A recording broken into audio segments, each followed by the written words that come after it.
Hello, Peter. Nice to see Yeah, you. yeah. My name is Irwan Shahrir. I'm from Indonesia. I've been living in Norway for 25 years now. All right. Yeah. Thank you for agreeing to talk to me. It was a very quick response. And we Yeah. planned this quite quickly, actually. I usually plan a podcast at least a month or more than a week because we need time to read. But uh, let's just start with why, because you wrote this book, this graphic novels, Yeah. Peter van Dongen, Rampokan. Yeah. And I bought this book actually a few years ago, before the pandemic in Jakarta, in Gramedia. And then, And uh, this edition is already from 2015, I think. This yes, in but not fully color, like you said, it's two-tone or three-tone. Yeah, that's the original way how it was published for the first time in the Holland in the Netherlands In the in net. 98. Nowadays there's a full color edition. Oh, that would be nice. I will get Yeah. one. Is it in English? No, this is the full color edition, Okay. and it's this is Just like this is the printing. This is the Spanish edition because you have a full color edition in France, in the Netherlands, of course, in Germany, and what do I have got? And there's an English full color edition, but as an ebook. Okay. That Uh, that that yeah, will the do. English nowadays it's from Gramedia, the Indonesian publisher. Yeah. They published the Bahasa Indonesia edition, and Hmm. the English edition for the East Asian market back then in 2014 15. Yeah. I think I bought it around 2018 or something. And Yeah, I'm a book hoarder, so I have lots of books, more than my capacity to read it. I bought faster than I read it. yeah, me too. Today is still in the month of August. As you know, the 17th Yeah, of August, we celebrate our independence. yeah, Uh, yeah, we're saying goodbye to the Netherlands. yeah. Yes, And I found on YouTube that Al Jazeera English was releasing a documentary about the war after the 45 until the 50s, 1950. So I was was it selling the colonial war? sorry. Was it selling called selling a colonial war? Because Yes, I saw on Al Jazeera, I saw some footage, exactly. and It was that published around the days of the 17th of August. yeah, I've seen this documentary three times. It's from a Dutch Korean filmmaker, and Ah, it takes 1 hour something the whole, and it's a very good movie about the international perspective, not only from Indonesia and the Netherlands, but it's wide from the first case in the United Nations. yeah. It was Indonesian Dutch struggle. The first case in the United Nations in 90 what 47, I don't remember, something Yeah. like that, but it's a very good 45. movie. With Yeah, the Dutch ambassador Ilko van Clevens, yeah, where the Indonesian part was bearing my last name. My last name is Shahrir. Actually, it's not. We are not related. Indonesian doesn't have we're the not name related. like that. But in my, I come from Sumatra tribe, but I was born on Java. Yeah, So we have like our last name is actually my last name is actually my father's first name. And my father first name was given by his father, my grandfather, and my grandfather was a big fan of the diplomat Sultan Syahrir, who yeah, was representing Indonesia in the 1947. I know, of course. Yeah. First premier Sure. of Indonesia. Yes, first prime minister. And Yeah, then one of the things that I pick up from the documentary was that Van Clevens was arguing this is not a military aggression, this is a police Action. action, yes. And then, of course, there will be that history. But Yeah, but that's how it is. after I'm watching that, this book was calling me from the shelf. And then, wow, all right. And then I reading it, and then I see, why don't I talk to you? And then here we are. I'm so Yeah. glad. So you bought it in 2018, and now you read it for the first time last week or 2 weeks Yeah, ago. yes. So sometimes that's how it is with a book. They pick you when they want to be read. Yeah, yeah, right. But No, sorry. no, this movie, the Selling Colonial War, the police actions. I mean, it's happening now again. I mean, with the Russia or Ukraine or Israel, Gaza. Oh yeah. It's a war, but they always tell no, it's a special action or just small. But it's the agressie militaire, as it's called in Indonesia, Mm, 45, 49. mm, It was a true colonial war, and that's when we brought up at school not often with this topic on history lessons. We didn't have any, just just a little, but it was always called the police actions. But mm, when I get focused on this topic, when I had to start a new book, a new graphic novel back in 1990, when I was 23, I discovered by reading all those books which I found in the library about the whole colonial period, especially this 4 years of war. It mm, was not a police action, it was truly a real colonial war with military and everything. mm. So that's nowadays in Holland, it's more accepted. In the Netherlands, it was just not a police action, but accepted. No, it's a real war. But it took 80 or maybe 70 years to accept Yeah. what was really happening. That's the age of my country. That's the age of Indonesia. Yeah, I know, 80 years now. Yeah. Yeah, yeah, 2 weeks ago, 80 years. I remember when I first landed, I moved to Norway, but of course, if you take Garuda, you landed in Schiphol, People. Amsterdam.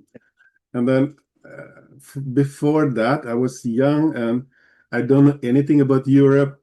I heard about Belanda, the Dutch or the Netherlands as a country or as the enemy in our history lessons at school. So the first time I took off the plane and then landed on Schiphol, I said, "Wow, this is the land where Penjajah came from." Or and then suddenly I was a nerd as always. I love reading novels, and for me, especially historical novels, because historical novels will put the historical facts in context of a certain person or people so that Right. it's more nuanced. The experience of one person is has more nuance. They fall in love, they have heartbreak, and like that is much more it's much more colorful than the history book. I know. Yeah. Yeah, so that becomes kind of intention. One day I will come to the Netherlands and I want to read about as much as I can about this war from their perspective, from individual experience as much as possible. So So you can read Dutch. so I went there, but I have to speak Dutch. I learned that when I was a student. I went to the Netherlands. I didn't have any money, and I have two motivations. My motivation is to eat Indonesian food because I miss the food so much, and the closest thing is the Netherlands. So Plenty of. yes. And then I was visiting the bookstore there. I remember one in the Amsterdam called Atheneum, if I remember Nee, correctly. And then I asked the lady there, "Can you show me any books about this Dutch East Indies?" there was a section, I remember. There was a section, but there is Yeah. only one in English. Oh shit. So I pick up that book. It's called Hidden Force, Louis Yeah, Perus. I don't know. I don't know. You don't know that book, yes. So again, it was 25, over 20 years ago. So this is my Yeah. second or my hidden agenda to talk to you is I want to rekindle that curiosity again after reading your book. Yeah. Yeah. Let's talk about this book now. Okay. Okay. Would you mind introducing this book to us? It's a book which had started in 1990. I had the idea then. I just finished my debut in 1990. It was published. It's called Mice Theater. It's only in Dutch. Yes. So Theater Tikus in buiten Yes. Mouse. Theater Tikus. Yeah, yeah, Mice Theater. It's about a story about two brothers in the 1930s during the crisis and unemployment in Amsterdam. So it was published. So then I had to think about a new book, a new graphic novel, a new comic book. And then I had this, family story of my mother. I remembered when she told me when my brothers and I, when we were young, just let's say in our teenage years or even before, when I was maybe 10 years old, I remembered suddenly that she was telling us that she had to lay for 4 days underneath a bed in the city of Makassar on Sulawesi, South Sulawesi. And Makassar was bombed by the marine from the sea, by boats and by airplane, bombed by airplanes. And she told me that that was what I remembered me, that it was where the Dutch military who were bombing the city. And I remembered that she told us then, back then, it was in 1950. So I was a bit, I didn't know anything, not much about the colonial war, agressie militaire. I didn't know because, as I said, at school we didn't had any proper history lessons, just only a small section. Most of the history lessons in the Netherlands is always from the white European perspective. So that will be always about World War II in Europe or in the Netherlands. Always the Germans and but what happened in Southeast Asia during World War II with the Japanese occupation of huge part of Asia from China to Indonesia. We didn't have many history lessons at school.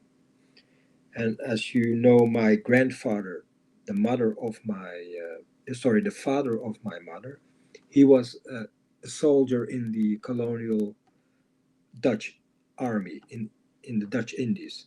So he was by the Japanese because he was a soldier. So he was imprisoned and beheaded by the Japanese. Well, that's war, right? That's happening.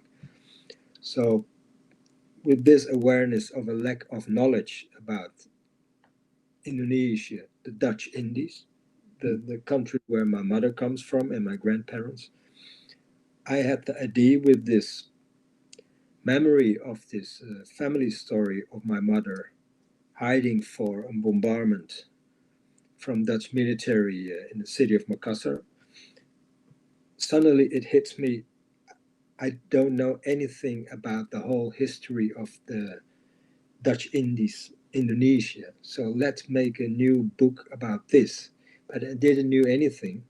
So I had to do for 3 years. I did research. I went to the library.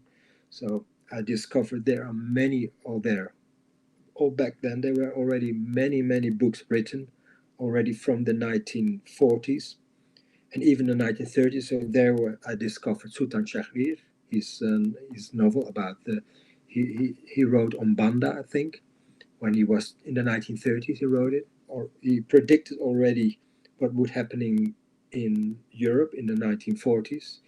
So I was really impressed by Sultan Syahrir and other, and like Indonesian writers, of course, Tur, Hamudia. Puja, Ananta Tur, of course, I read those, and also from Dutch writers. So there was already a huge amount of information about this colonial period from soldiers, diaries from Dutch soldiers, and from an Indonesian perspective as well. But the strange thing is, in the Netherlands, and now it's breaking open, but back then, well, it's already more than 30 years ago when I started this new book and my research, then it was still something unknown. And everybody says, yeah, it's not interesting, it's far away, it's gone, but there's a lot of information. So with gathering with all these books, I made up my own. Well, it's a novel, but based on historical facts. So with what happened, so I was willing to recreate a new story about this period, and not especially about war, but just it's on the background. The colonial war, it's at the background. So it goes about certain actors who are, well, acting their role, and that was the starting point. So the starting point was actually the story of my mother. Mm. And but then came when I did my research, and I found this incident, what my mother was telling us when we were young, that she was hiding for 4 days. And she told us that it were the Dutch military, because she was only 9 years old then. When it happened to her, she was only a child as well, 9 years, because she's from 1941. Mm.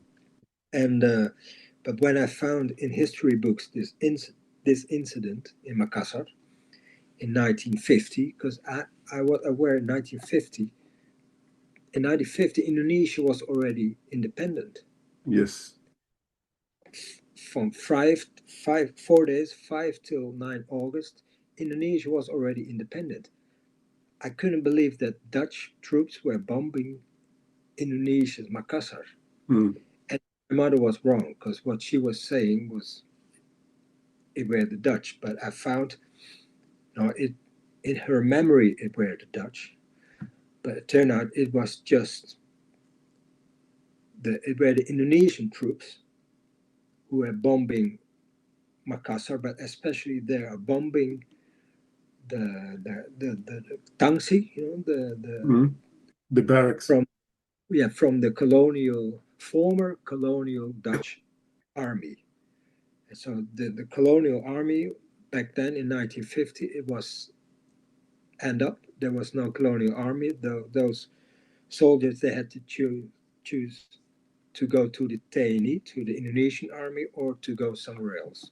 Mm. But rest of the colonial troops of the colonial army, they were still in Makassar, and on the streets with the Indonesian army, there were fights and struggles, even though Indonesia had already the independent. Mm. I think there was somebody from the military, Indonesian military, who decided then to take care of those colonial troops. And it took 4 days.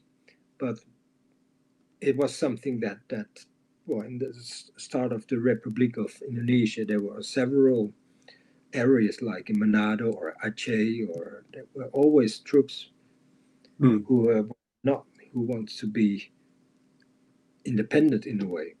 So Yeah. there were troops from there was Manado, and even you had always several groups of Indonesian fighters of Darul Islam, for Yeah. example. They, Oh, you're talking and about they, the separatist group, right? yeah, so Sukarno and they had to deal with this, and well, they went just with a rough army. So that's how he built up more the Indonesian. Mm. So I struggled for 4 years. So, but that was the memory of my mother, Mm. and so that was the start of the book. And it took me when I for 3 years research, 3.5 research, and then I stopped my first page, drawing, and I made my scenario, my script, and it took altogether till 1998 when it was published in the Netherlands, the first edition. So I started in 1990 with research, 91, and finally the first part was Rampokan Jawa. It was published in 1998, and the follow-up, Rampokan Celebes, Sulawesi, is published in 2004. It took again 6 years between. Mm. So I do it just because I love to do it. There was no contract, there was no money. So I just do it in between my commercial job as an illustrator. So that's why it takes so long. I see the result of labor of love here. We will talk Yeah, briefly about it.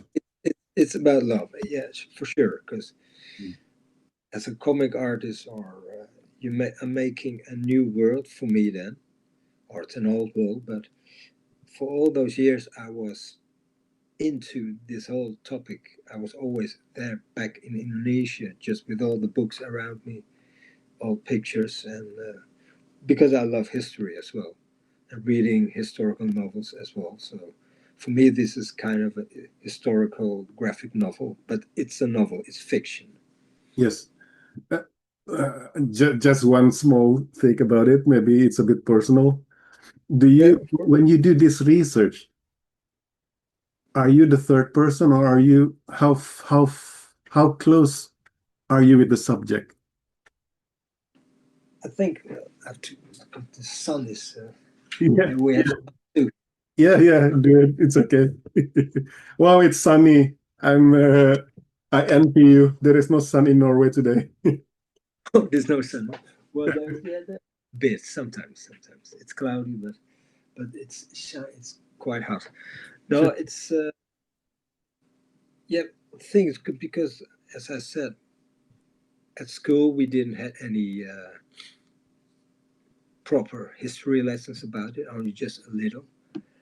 And and we hear everything about World War II here in Europe. Yeah. Well, you know, your grandfather, he was beheaded by the Japanese in Indonesia during World War II, but there's no reflection of that war. So when you start reading about Indonesia, suddenly you see so many stories that reflects your own memories of your father or mother or family that suits there in Indonesia or Dutch Indies. And here in the Netherlands, you're always blank. You don't know anything except on the streets, especially back then, because nowadays it's the Netherlands are, well, it's a migrant nation, so many different colors from everywhere of the world. But back then, when I grew up in the early 1960s, 70s, people with the skin color as me, we were just a minority and the only one, and the one from Suriname, the former Mm. colony of in the West Indies, right in South America. So they had the Netherlands, they had former colonies, and Suriname became independent in 1975. So then many black people they came to the Netherlands. So then you had Suriname people and people from Indonesia. So on the streets you were always pointed by white Dutch men as, hey, you're not Dutch, you're China, or you're from nicknames, everything. That's how you grow up. So on the streets, you're aware of. Apparently, I'm not really Dutch. I'm something else as well. You're always thinking Chinese, or because they don't see the difference between Chinese or mixed Indonesian Dutch, because they're all the same, because they're having a little bit those eyes. So it's always the same. So when you're young, you grow up with the knowledge of, okay, on the streets, I'm always something different than my blonde, white friends, because of course we have friends. At home, we have grandmother Indonesian, and she's mixed Chinese as well. So there are some family stories, but on At school, there's no evidence of any existence of the back back then of Indonesia, because there's hardly no story. So when I start reading about Indonesia, the Dutch Indies, in the 1990s, yeah, of course, I see many stories, and that affects me personally as well, because it reflects to my own thoughts and behavior, what I have, or what friends, or what we do, some kind of acting. It was also all written in books as well, so some kind of yeah, that makes yourself strong. You know yourself better when you're reading books. It Mm. reflect in general, of course, when you're reading literature, it brings you more knowledge. Mm. Could be fiction, anything, because you see a different perspective. And now you saw, I read a perspective from a different angle, from mixed people, Dutch Indonesian or Indonesian writers, how Indonesian writers reflecting on the Dutch colony, and so you make this whole new world in my head of how Mm. it could be, and because it's a personal thing as well, I can fully focus on what I'm doing. If Mm. it's a commercial job only, I couldn't make it for 6 years for one book, because that's too long. But because it's something personal, I can work on it for 6 years. It's still long, but I do it with little, as you said, labor of love. It was something I had to do, because there was no publisher, there was nobody who had interest or anything. Mm. I just had the feeling just to make what I'll have to do. Yeah, I think knowing you just from now, but I've been reading your work here, I can feel that. You see the thing that you just did with your eyes. You put this when there is a scene where Yeah, yeah, yeah, Johan Knefel is acting out as Erik Verhagen, and he actually did that.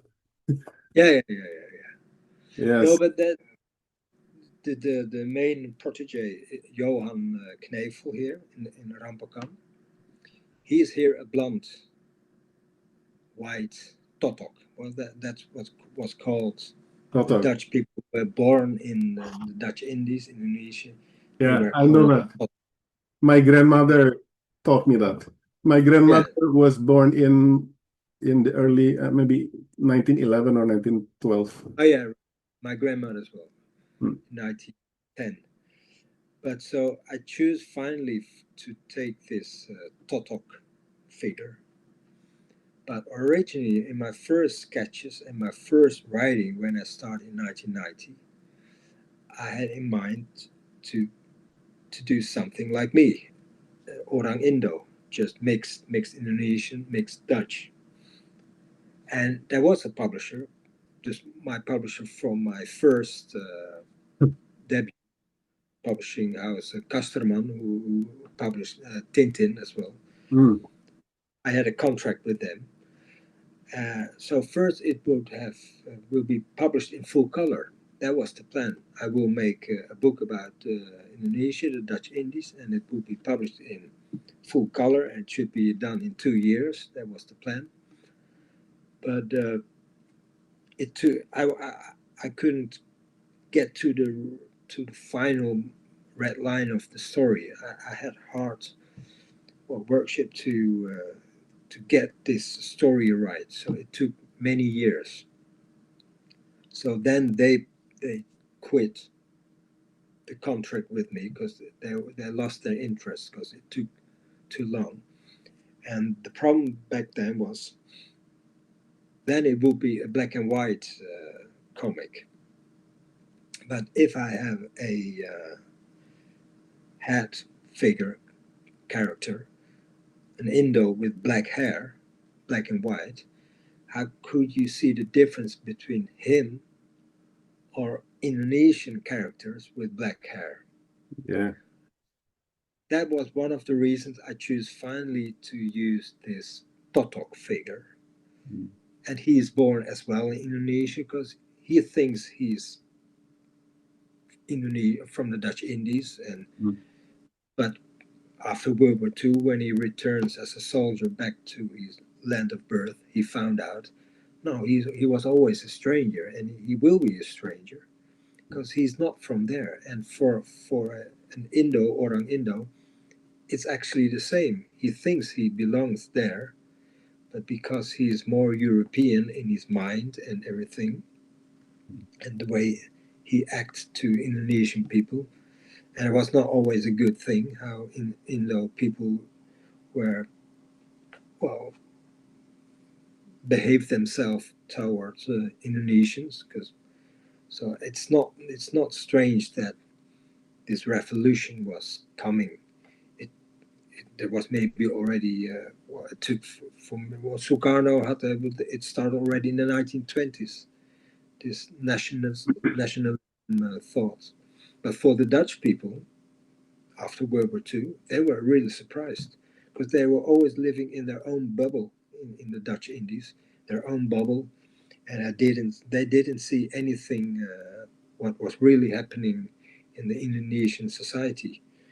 But they were always just thought, well, that's always good. It's always we are good for the Indonesian people. They didn't have this, but there were writers who saw that already. Dutch writers too. They were already critics already from the 19th century. But for the main general public, it was always not. It's good. So for Johan or my head character, for him it's a surprise that suddenly the Indonesians start their revolution because he thought, well, I go back as a soldier to free in Indonesia from the Japanese, and then suddenly there were all Indonesians. What happened? Because they lost. They didn't know. Yeah. By the way, do you have any lamps or any source of light in front of you? Because is there any lamps on the table or something? Because too much backlight. Yeah, yeah. Wow, now I can see you clearly. Yes. You can see my teeth then, actually. I want to see you. But Oh Peter, yeah. that is Maybe exactly the thing. if I turn my Better? Yes, turn, that's better. Back to what you just said, that is exactly what I want to say. One of the things I want to say in this conversation, because these nuances, the experience of the mixed people was yeah. lost in the history. We just know there is, of course, you cannot expect first, what do you call it, the school children will know all the nuances. We will know that this is what happens. These are the dates. These are when the periodicals, for example, the authors you just mentioned. Maybe it's Multatuli, or I forgot the name. Of course, in the 19th century, Multatuli, Max Havelaar. Max Havelaar, yes. I remember the periodization where the Dutch start to feel we need to the politic ethic or something. We need Yeah, to, yeah, 80 people in the start of the 20th century. yes. Just yeah, That's where they started to send Indonesians to study in the Netherlands, right? yeah, a couple. Yeah, Hatta. Hatta, Suwardi Suryaningrat. That's where they get the ideas of being independent. Yeah, because they read the books about the Spanish Dutch War, 80 in 16th century. Yes. How the Netherlands fought themselves free from the Spanish occupation. So, of course, why not for us Indonesians? Like Hatta should have think of that. Yes. If you can, well, why not we then? But for Indo people, it's always they are partly Indonesian Mm. and are partly European. But in those times, it was a ranking of Yeah. you had the white Yes. European was top, Yes. the Indo the mixed Indo was underneath, and then the Chinese, and then Oriental foreigners. Yes. and underneath you had the Indonesians. The So inlanders. Yeah, the inland. Yeah. So what for the Indo people, most of them, if they had their jobs and everything, it was more suited for them to just to look upward to the Dutch European, Mm. just just for, and that's why I often told to Indo people if they went too much along with Indonesian friends, there was always something like, oh, be careful because otherwise you will end up in the kampung. And that meant that will be the worst thing what could happening, and shame and scandal for our family, because they were always looking more into the European society, but Mm. at the same time, of course, they would never reach the same level as the Europeans because they're still half Asians. So they're in a way they're always victim, but always also in a way always the well behaving to the Indonesians were in a way always bad because not always, but just for their own perspective, they had to look up for the Europeans. So they're always in between. Yeah, this is a delicate subject, but we inherited the segregation after the Dutch left us. So Yeah, there is sort of, hopefully it's no longer that, but when I was growing up during the Suharto dictatorship, yeah, that's when I grew up and learned all those histories. So there is a kind of dictator flavor in the history lesson that I get.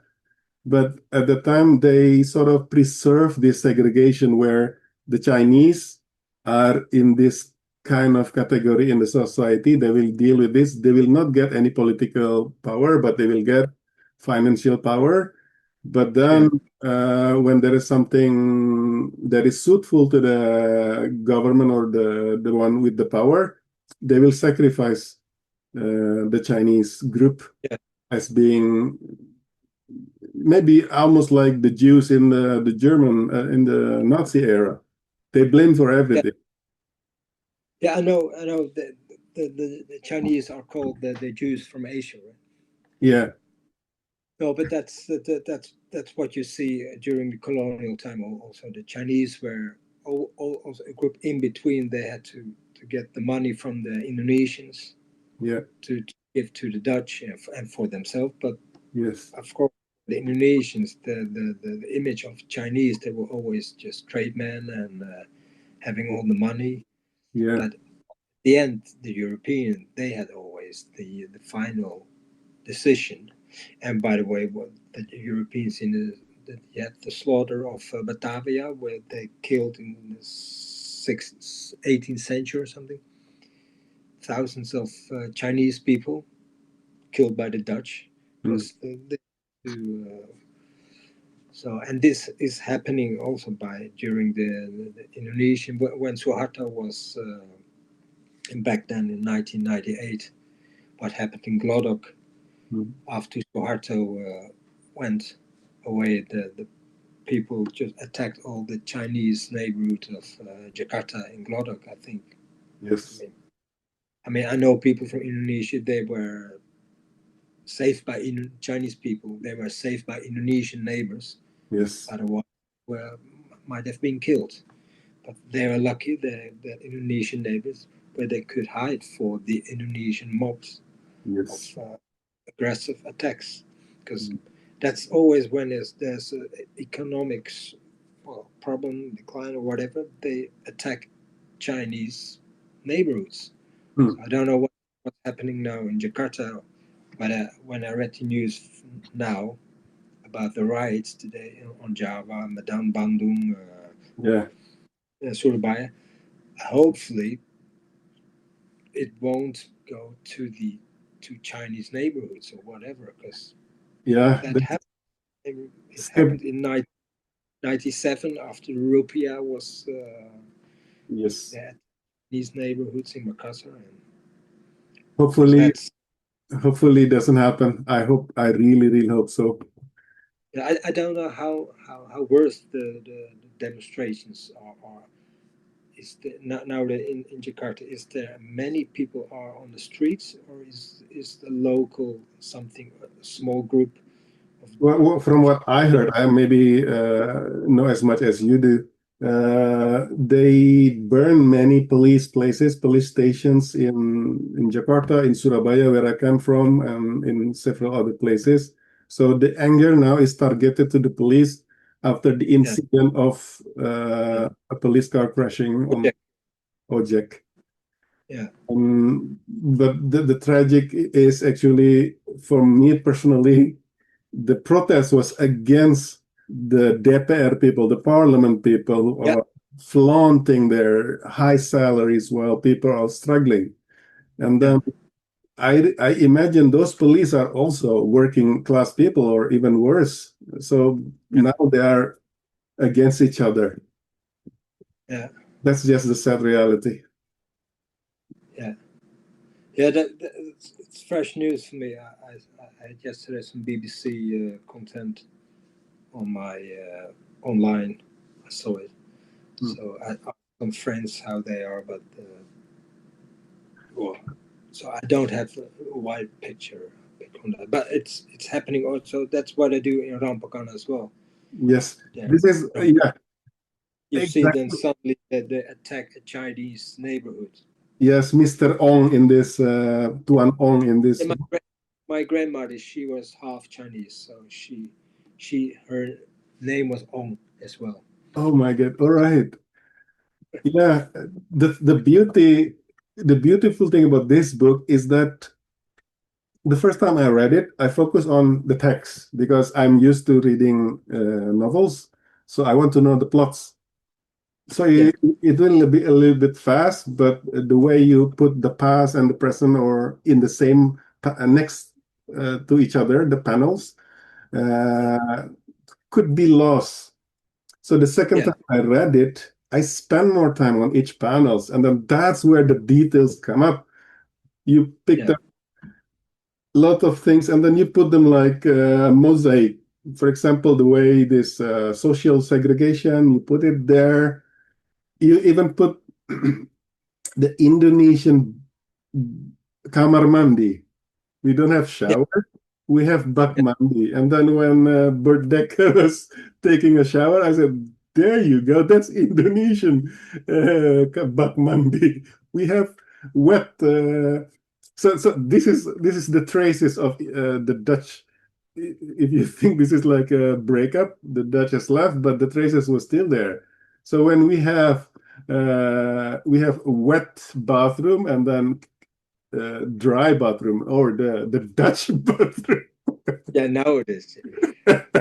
where you don't Kamar have, yeah. hotel, you don't have a kamar mandi anymore. When I go to hotels in Indonesia, it's no kamar mandi. But when I was the first time in Indonesia in 1992, you still had kamar mandi. You just with the splash your Yes, yes. in cold water. That was nice. I But remember sort of trace my grandmother was experiencing the war, and yeah, then there is a saying that I heard a lot when we were children. The way, if you see the stickers in the keep calm, blah blah blah, right? In Indonesia, yeah, I don't know if you speak Indonesian, but we say tenang, tenang, keep calm. Belanda masih jauh. The Dutch is still far away. Just keep calm. That's the saying. For me, the generation who didn't experience the war, we have like a mixed feeling. We mixed feeling in the sense that all right, there is something bad happening in the past, but we also enjoy and many Dutch things. Do you know that we have bantal guling, right? yeah.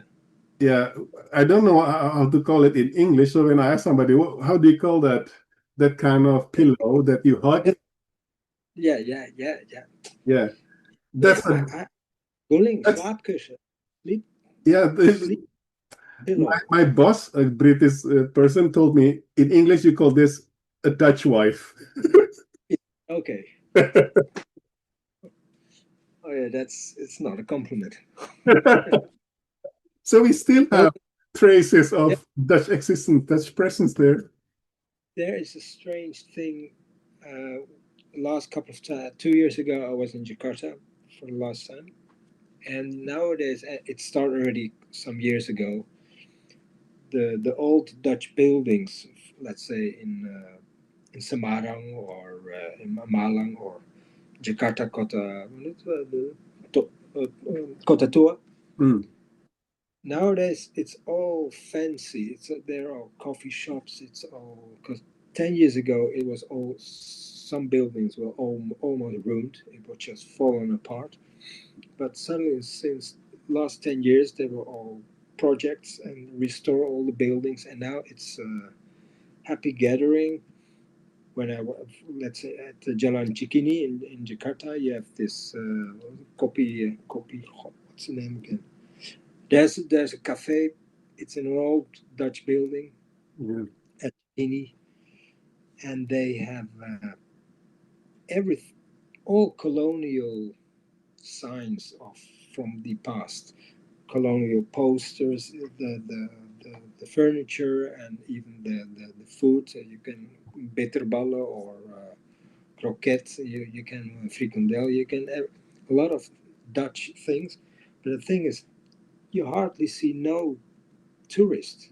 You see only Indonesians who are spending their Sunday afternoon with the Mm. whole family, spending their time in this colonial building and with old colonial.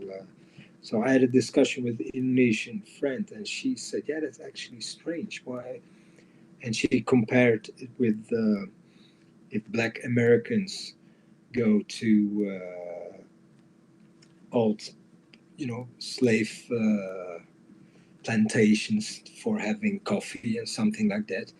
I think that's not the right, because maybe because a cafe, a building is not a slave Mm. plantation. But it's in a way she expressed herself that she thinks it's strange that Indonesians are taking all those former colonial bad things nowadays as something, well, just cozy. It's fun. We can make we have croquette, bitterball, we can. But I think maybe it's a way to make money.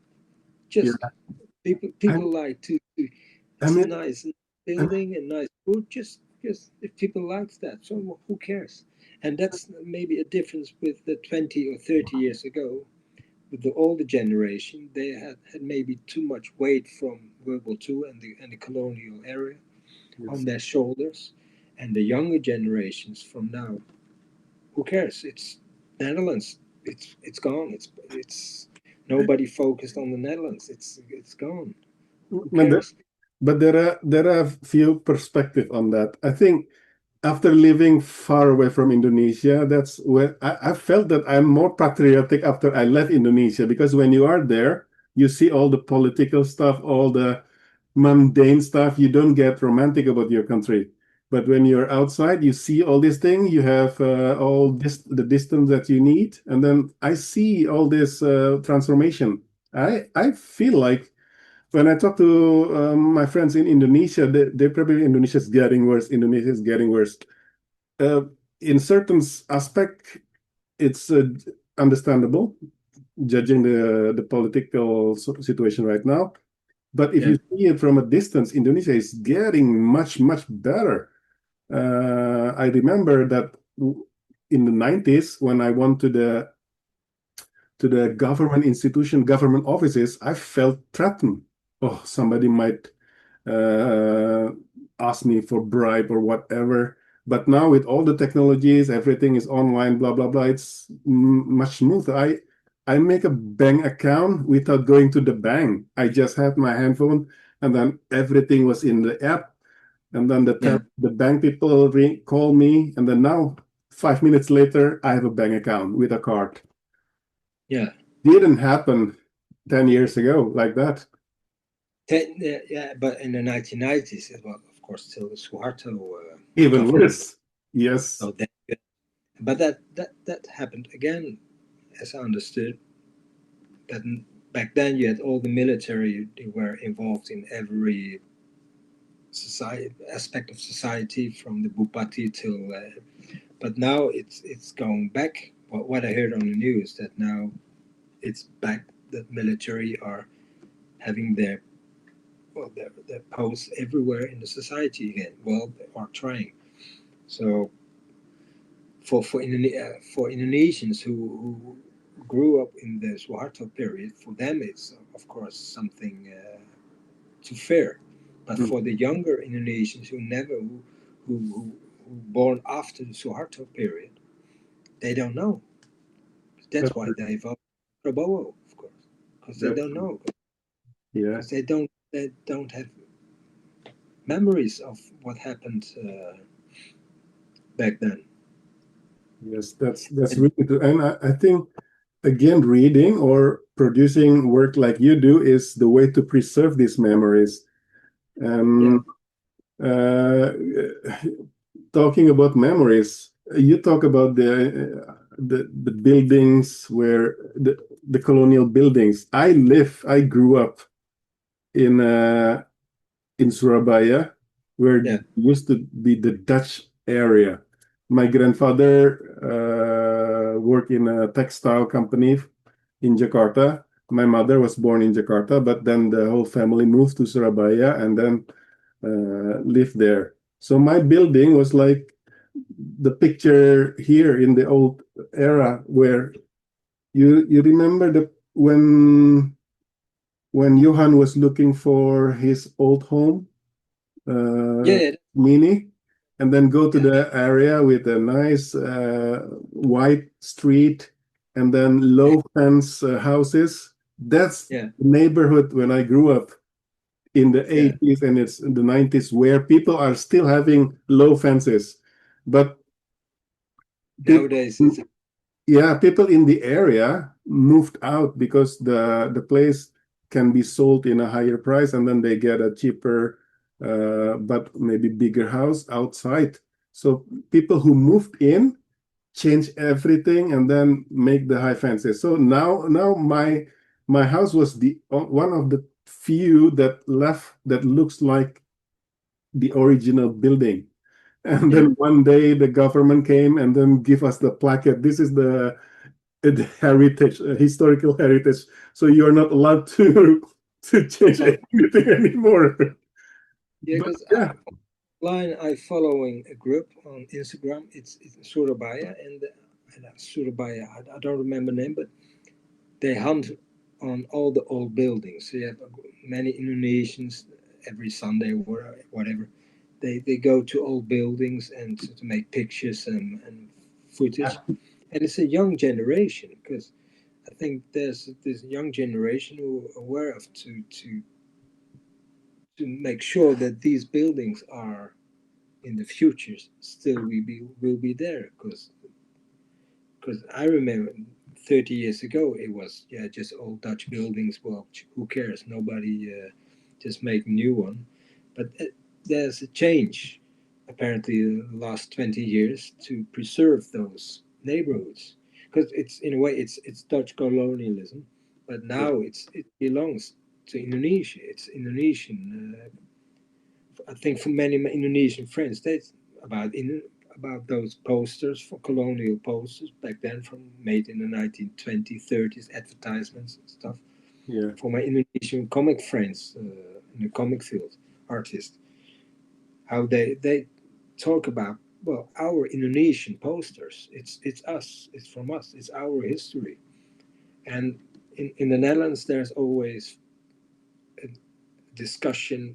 Can you say that? Because it's not a shared history because the Dutch here, even still today, when they talked about the colonial period,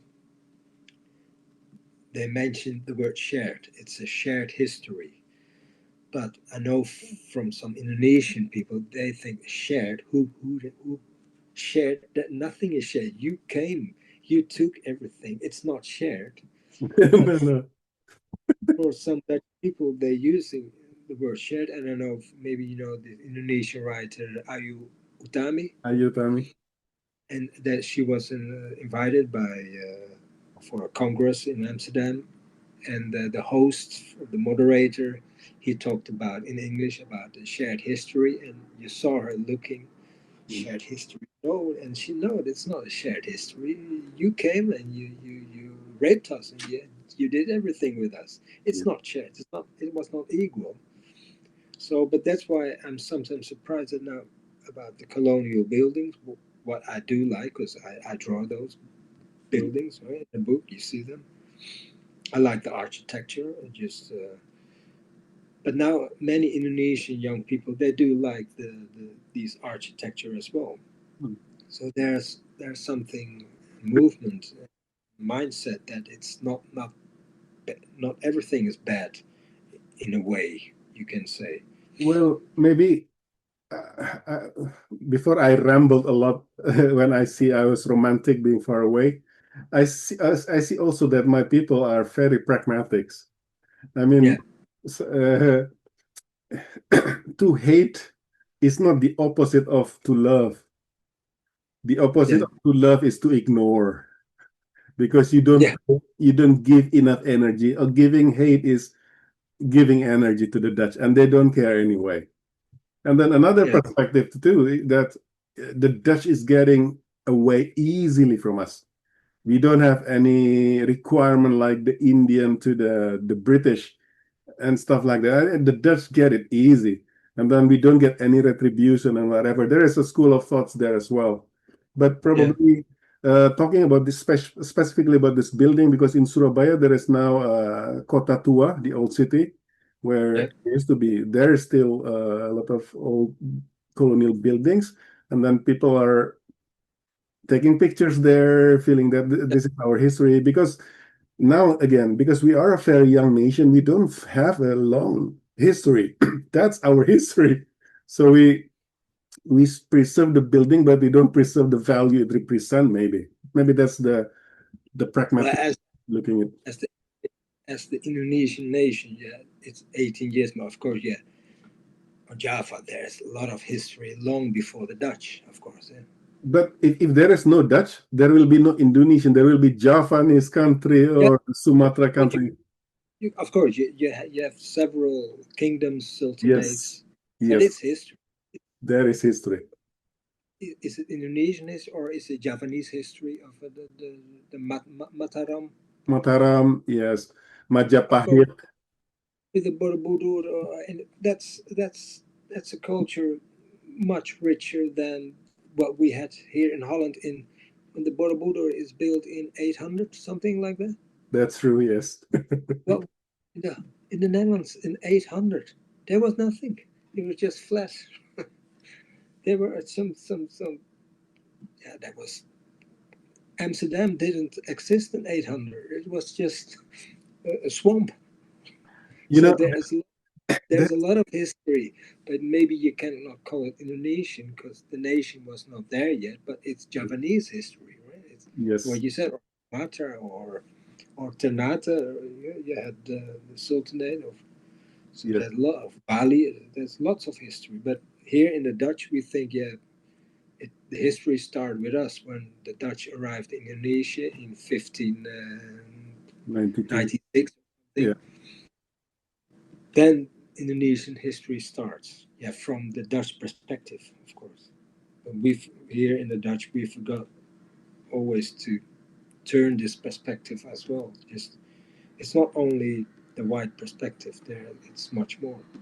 And me as in between Indo, I'm always in between, so I've both sides. But it's always more difficult to tell about the other side, the Indonesian side, because for most of people it's too far away and too long ago. yeah, But that's why I made Rampokan. That's why I started for myself, and also I had the thought, well, I don't know anything about this colonial war, never had at school. So I had the arrogant that I thought, well, if I don't know it, other Dutch people don't know it either. So it's a new book then for them. So when it was published in 1998 for the first time, of course it was it's the first in Holland then. It's the first comic book about this colonial war. In Indonesia, you had already many books already from the 1960s, whatever, already by Indonesian comic artists mm, who made books about the Colonial War. But my book, Rampokan, is the first in Holland. And it started published in 1998.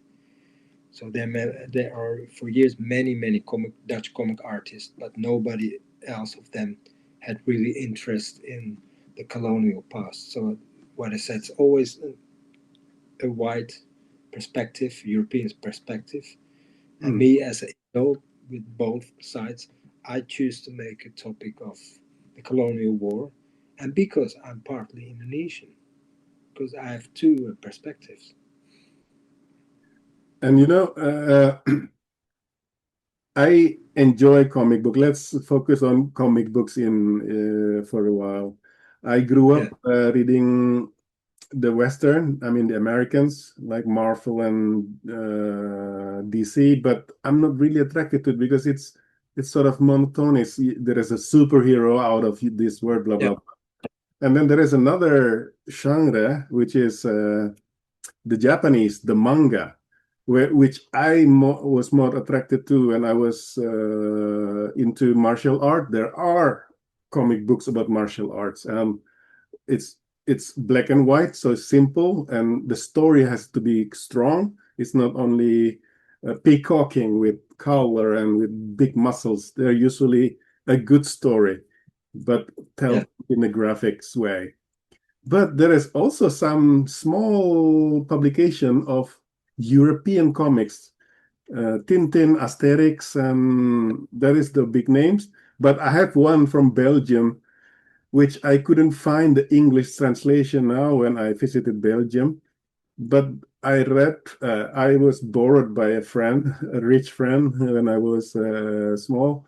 And it was about two pilots, Tanguy and yeah. Laverdure. Yeah, I know. Of course, I know. You know that. All right. I know. I've got. I read these books. My brother, he was into FSS starfighters, and so when we left home, my brother he collected this series of Tanguy and Laverdure. It's is it Belgian or French? I don't know. Maybe, But but Tintin is Belgian as well, of course. yeah. But no, this is a Belgian comic too. Ah, okay. Is it the Blake sci-fi? Blake and Mortimer. It's Black and Mortimer. I heard about it, but I've never read it. he made together with he worked together with RJ from Tintin, this comic artist Edgar P. Jacobs. He Mm, did the background for Tintin in Lotus Blue, and but this book is mine because he's already dead for years. okay. I took over the series, so it's a Belgian French production, Yes. but he has a Dutch comic artist. I make now. I do. It will be published in 3 weeks, in 3 months. November, it will be published Wow. in Best. France, and it's you said it's a tiny comic film, but in France only, this book will have a print run of 400,000 books, and that's a lot. So, but I'm influenced by Tintin and Jacobs as well. Mm, So, and that's why my Indonesian friends about Rampokan, for them it's Tintin in Indonesia.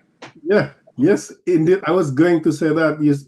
In the article you sent me that you were influenced by the Blue Lotus, Yeah, and of course. I read some Tintin, but not as much as I read Tanguy and Laverdure. But Yeah, yeah. when I read this book, I felt that. But then the most special thing is that I recognize the building. This is in Bandung, right? That's Bandung. Yeah, Yes, that's the the building still looks like that. It's yeah, preserved in Braga. yeah, Jalan Braga, yeah. And but the other building at the foreground is still there. But Yes. it's a picture of myself. I took these pictures.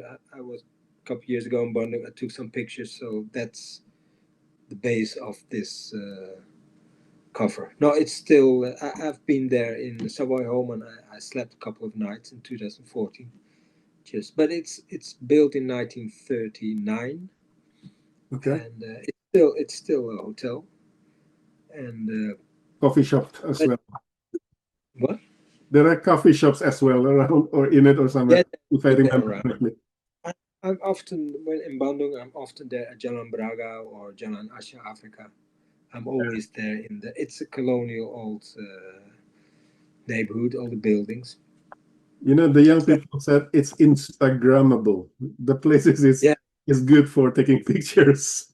okay, yeah. Well, I put it on Instagram too. Yeah.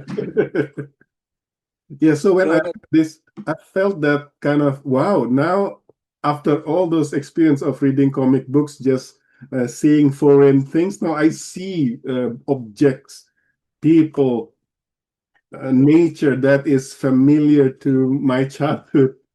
You know, yeah, I have never seen any Buck no, Mandy in a comic book except this one. no, but it's the book is it's. You told me you have read it twice, right? Yes. Because it's not an easy book. No, Because it's not. No, it's not. I, I don't normally in Tintin or Blake and Mortimer or maybe Tanguy Laverdure, if something is happening, you're always having a above a narrative, a description or what will happening, and then you see the action in the panel in the box. Yes. But I don't do that. For me, the, the panel, the image, and the text, the dialogue, it should fit together. So then it makes sense. Yes. But you have to read carefully then, because I don't explain. Yes. And then you also use color code the time. This is And happening in the past or in a different plot line. that because the original black and white edition, as you have with duo tone, Yeah. because it's in full color, you have a broader, wider range of tricks how to tell a story.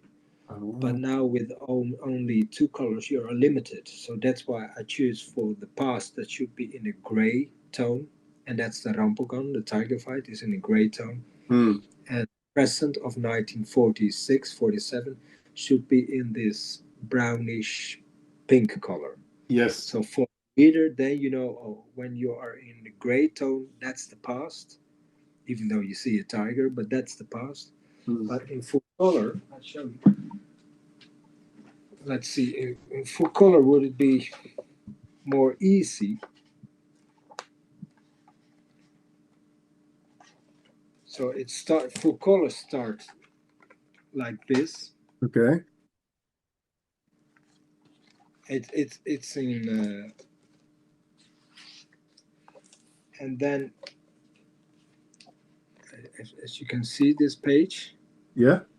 the gray tone is still the past. It's the Aha. tiger, and that's also in your edition. But now with the full color, you Oh, can have present. more rage, the explosion and everything. So I think in full color, it's more easy Hmm. to read, Hmm. Hmm. more to read.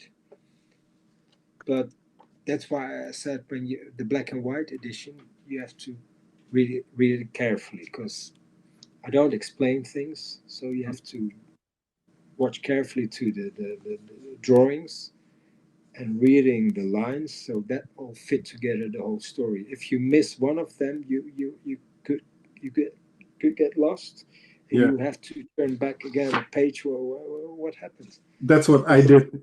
That's what I did. You should spend time.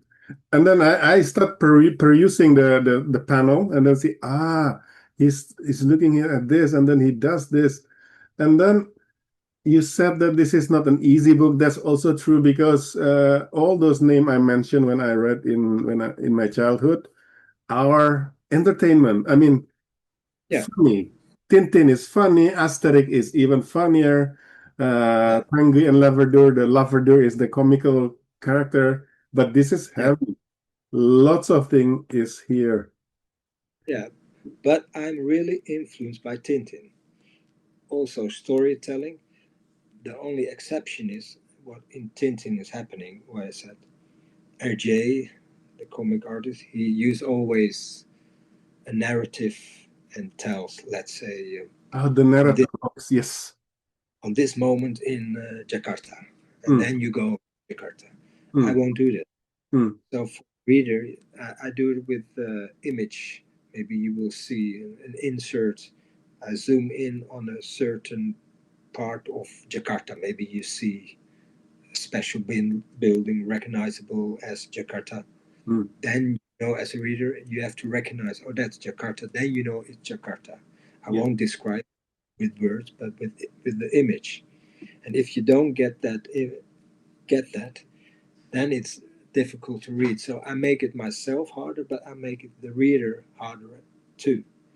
And maybe that's not a commercial good thing to sell lots of books because it's difficult. But that was the way I wanted to tell this story, just more cinematographic, more just like a movie. That and that therefore, but that's well, that's the fun of making a script, a scenario, because in my mind, it's just making a movie. Mm. Only it's it's a comic. But that's the same. RJ from Tintin, he said the same. He was making movies only for paper because it's storytelling. And when a film starts with a storyboard, Yes. all drawings Yes. of scenes, it's all paneled already by a comic artist or a sketcher, and Mm. together with the director, and then they come with the camera and they make a film. But it starts as storytelling in images, and Storyboard. that's yeah, and storyboard, and that's what I'm doing. Exactly the same. I really But appreciate that because I picked up all the cues that you left there, and it's yeah, much when you the second time reading, I ignore the text less. I ignore more, so I pay attention more on the picture, and it's much more enjoyable. And I felt an aha moments along the way.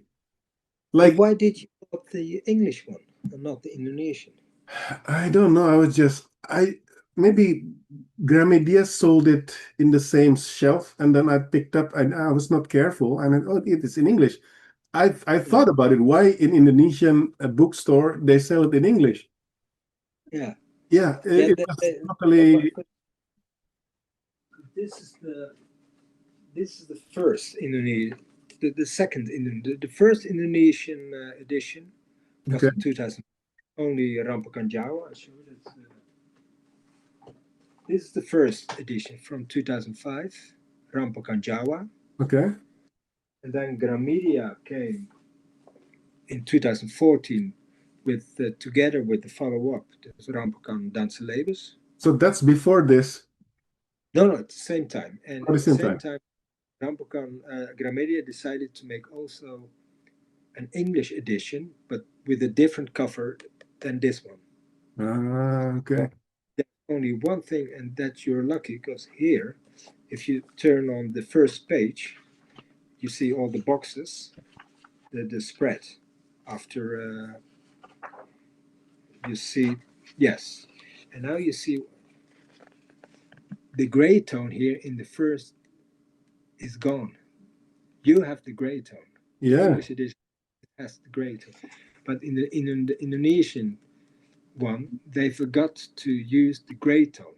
So that makes it much harder then to understand talking about a color code Yeah. where you are as a reader. Because here the cover is fine, Yeah. but when you go back to that page which I showed you in full color, Which number? Which page number? that's number 70.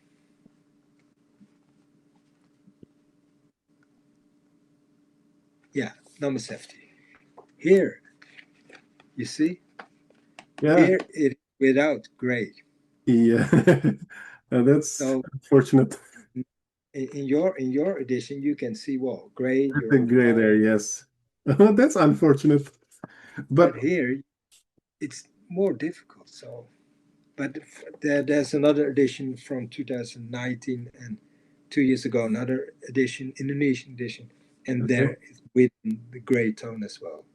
So But it's now, fixed. but now I can guess why I picked up this one because I love the cover. The cover is cool. Yeah, this is classic. Yeah, This is more a graphic. this is in the colonial place where in Braga, colonial buildings, and then there is batik pattern Yeah, here. Yeah. yeah, yeah. That's what it was here as well. This is the original, actually the Dutch Okay. edition, but Indonesia. But it's the original Dutch cover edition, the first edition with Sure. the batik. Yeah. And but this is small. It was a small publisher. It was Pustaka. What's the name? Pustaka Primatama. It was in Jakarta, a small publisher. Never They, heard. Karl May novels. Karl May. Carme. Oh yeah, Old Shatterhand. Yeah. Yeah, and I had an interview with the Indonesian uh, journalist in 2004 for the newspaper Koran Tempo, Mhm. and publisher.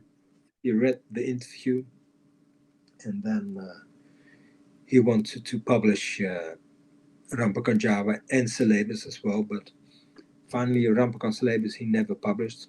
And then in 2014, Gramedia, they made the whole book, put the two books together in one, and your English edition. But now there are, I think, 4 prints now of Indonesian Rampokans and 3 prints of the English edition of. You got the, I think you got the first English edition. I see. I will check it out. I will be there in a few weeks. So I Yeah, will because check it out. these are these two. Oh, this is the latest Indonesian Okay. from 1.5 year ago. This is Makassar somewhere. Cool. And no batik.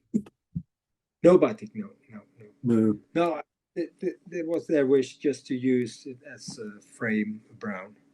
Yes, I will check it out. Yeah, Now, Peter, let's talk about the elephant in the room or the tiger in the room. yeah, yeah. Tell me Rampokan. what? Rampokan. This is the tiger fight ceremony in Indonesia. You know, I've read closely this book. I have some ideas about it, but I would like to hear from you first. Why do you frame all these stories as a Rampokan? Because you are not telling Rampokan, but Rampokan has the central ideas in this uh, book. Have you heard about Rampokan of Rampok Macan? Have you heard about that before? Not before I read this book. I Yeah, got it from you. yeah. Because I will explain during my research. Because I had the idea during research to make a story about this Dutch soldier or Dutch Indonesian Totok Indo soldier go Mhm. back to his land of birth, Indonesia, as a soldier, and then the conflict then with the Indonesian freedom fighters. But I was worried because it would have been too much a war story like Vietnam, like Apocalypse Now or The Deer Hunter, or too much soldiers against each other. And then I found during my research a book from a Dutch a Totok as well, but he made many books about Dutch Indonesian literature or about Indonesian writers. He wrote books, and he collected old photographs, and he published 3 books about Tempo Dulu, about the colonial periods during the old times from the 19th century, early 20th century, old pictures. And there I found this chapter that was called Rampokan of Rampok Macan. And Rampok means, well, of course, that means looting or robbery. Robbing you. And Macan, that's the tiger, panther, and altogether it's tiger fight. Rampok Macan, Rampokan means then. And he made a description about this event, ritual that was held at the end of the puasa, the Ramadan. Ramadan fasting. Yeah, the fasting. And so that was on East Java, on Blitar, or where was it else?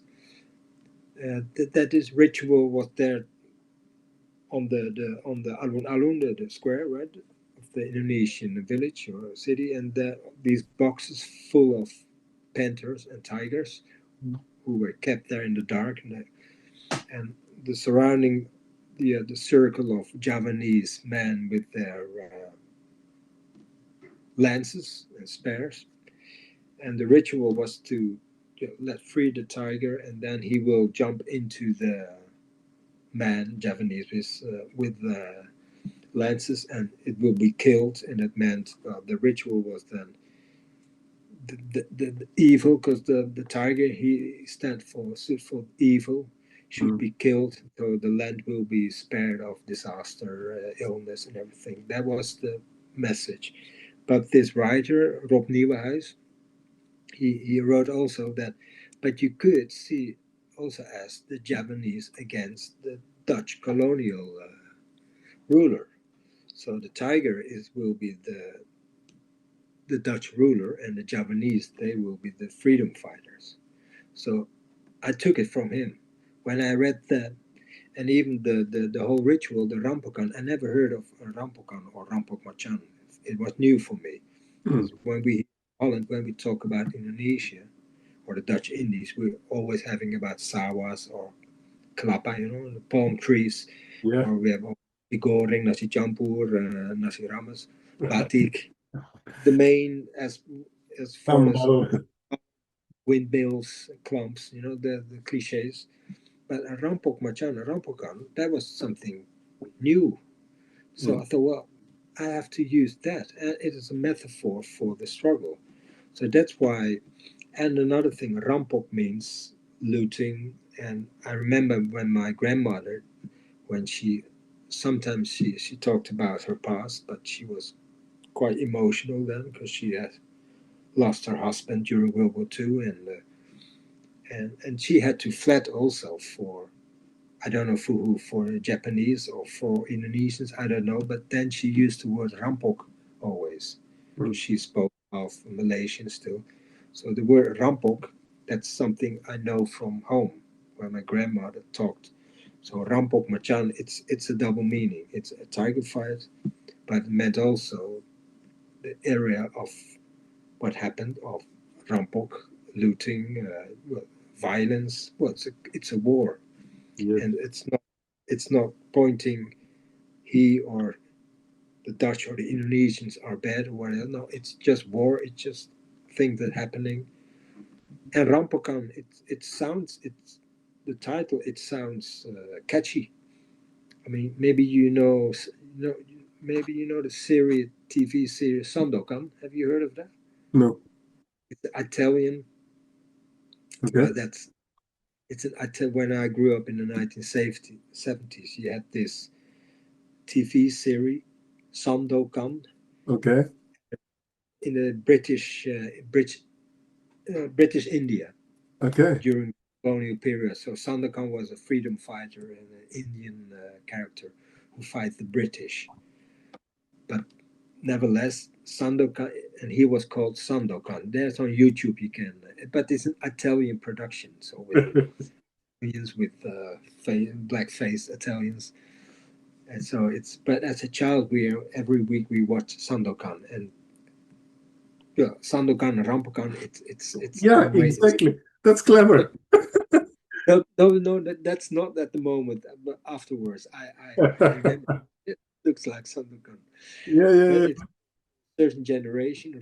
Sandokan, it's for my generation. It's we boys, we everybody, we watched Sandokan every Wednesday afternoon. I don't remember, but that's the meaning of Rampokan, and I used it because of it has a double meaning, the title, Yeah. and the reason that was a possibility to get off from the military actions, Mm. just to make it as it's a history telling about an event, so it's something new for me, and it's a nice a second layer in the story. So you can, you know, as a literature or a movies, you can, your past and present, you can show it all together, and that page you can, like in a movie, you can cut every scene just next to each other, springing back and forwards in present and past. That makes it more faster. You can, because first, my first idea for the Rampokan, when I was to tell it the whole story of the Rampokan, that tiger will escape and something at the end of Java, Rampokan Java, the tiger will escape. But my first idea was to bring the Rampokan as a prologue. So the whole story of the Rampokan, just to tell it in 5 pages before Johan enters in the story. Mm. But then I was already done with the story, because so then suddenly I came after 1 year just writing, because I couldn't make it the story what I said. Suddenly then it hits me, oh, and it's not a good idea just to bring the whole Rampokan in a whole just as a prologue. No, I have to divide the story just in parts, short parts through the whole through the whole book till the end. Then Mm. for the tension, then it makes more. Otherwise, you give everything already away, because now you see the spread with the boxes only, Mm. the introduction from the characters, and then you will go to the present of 1946, with the troops are driving in their trucks, but then it's, you have more suspense, and then later you will see a part of the Rampokan then again. So it's also a trick just to how to tell a story.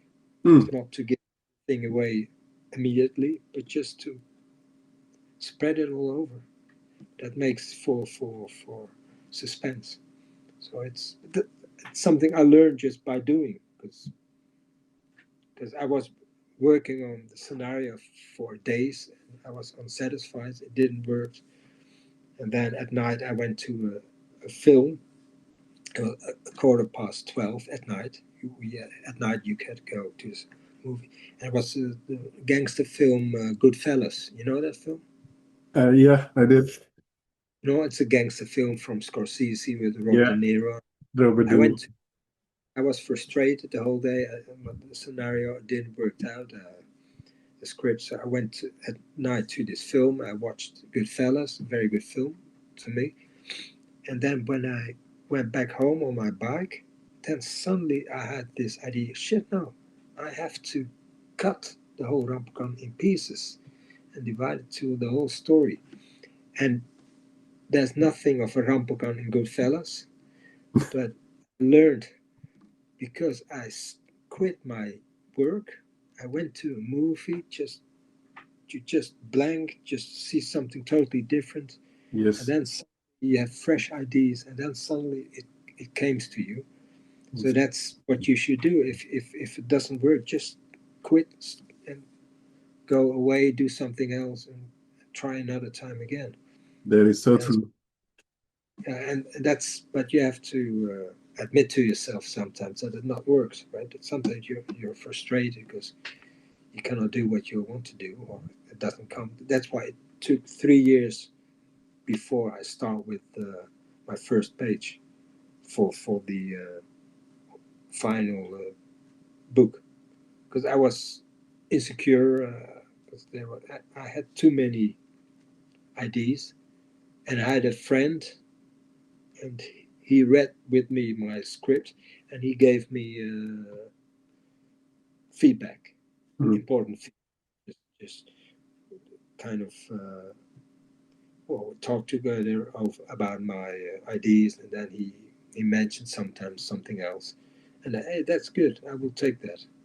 So he feed me as well with ideas. So some ideas came from him.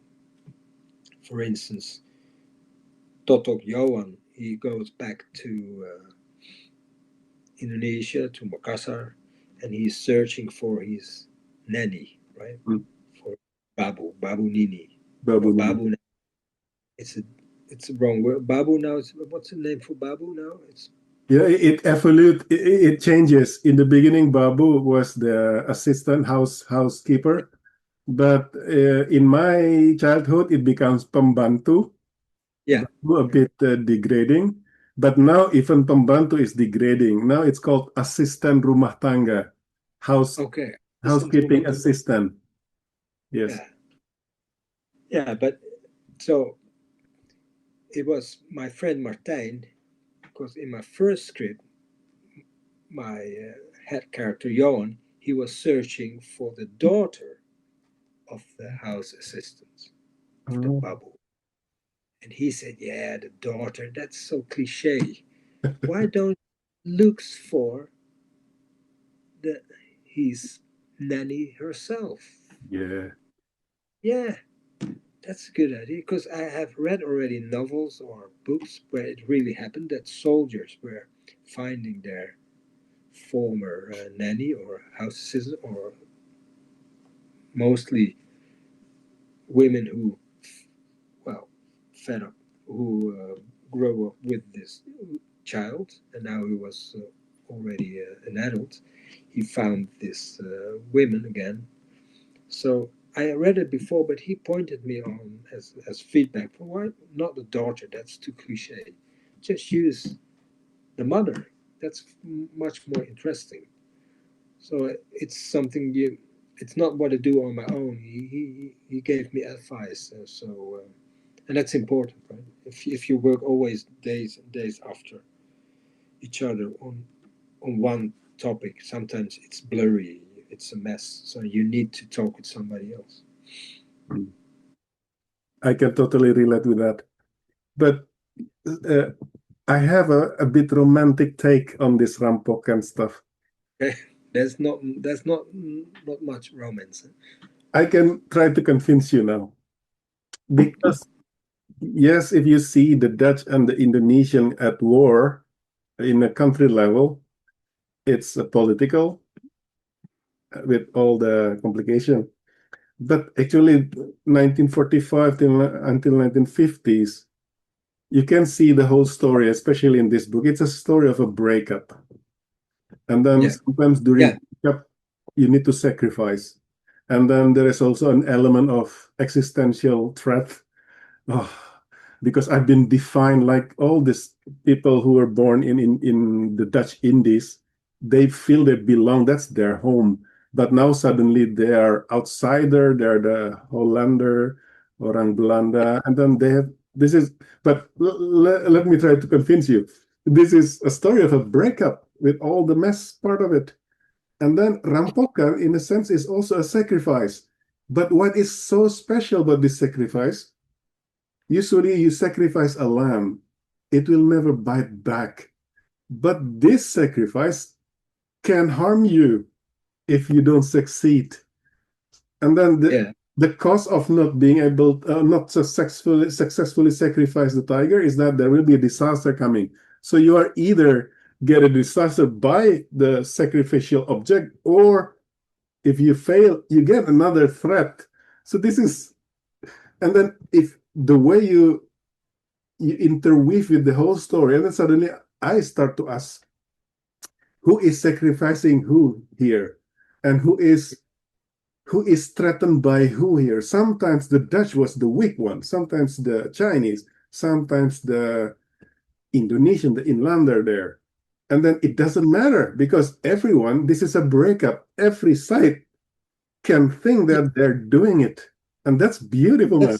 That's exactly what you're saying. Every side, because from my perspective, from a Dutch way, you can say the Dutch these days they thought they could come back to Indonesia and take back Indonesia and recall it in the Dutch Indies again Mm, after 5 years of German war.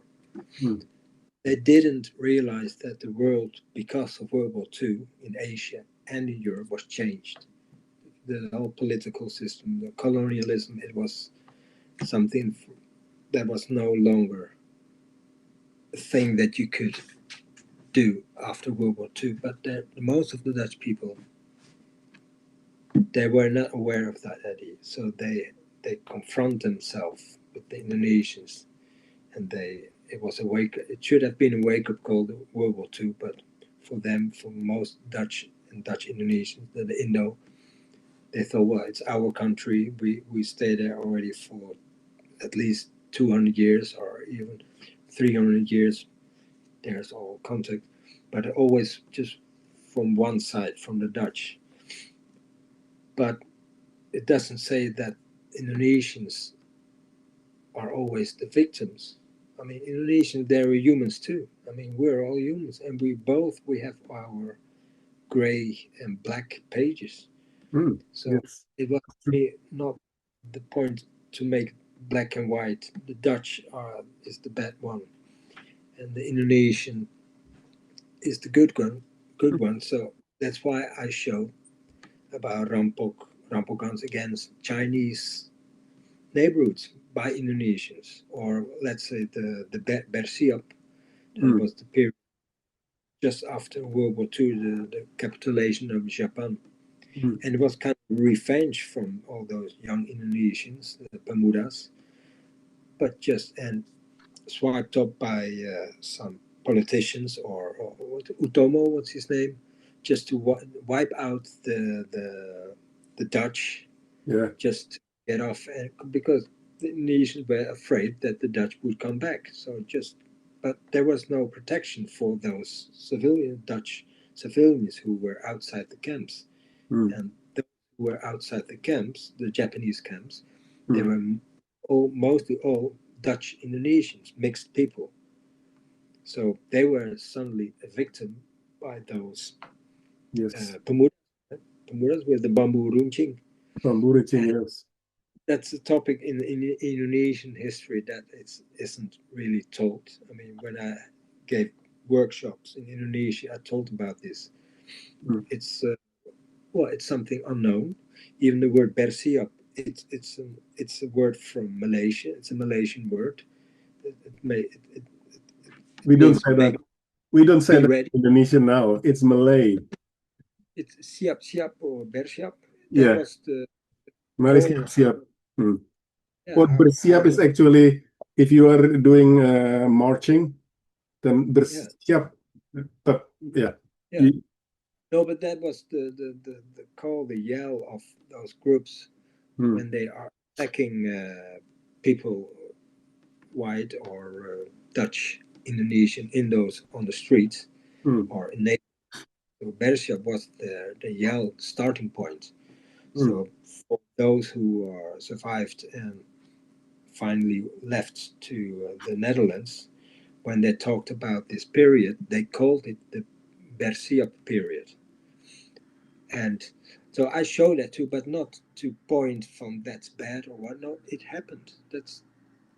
I'm not pointing for the Indonesians, they have to make their excuses for. No, it's in my point of view. If you zoom out, the Bersiap was revenge of 200 years slavery, or at least if you make it smaller, the 1930s, the Dutch Indians were really a police state. I mean, Sukarno, Hatta, or Shahrir, they were critics. They were sent to Bovendigel, to the concentration camps, and many other nations when they have a critical writing about the Dutch Indian government, they had to get up from the bed and were sent to somewhere else.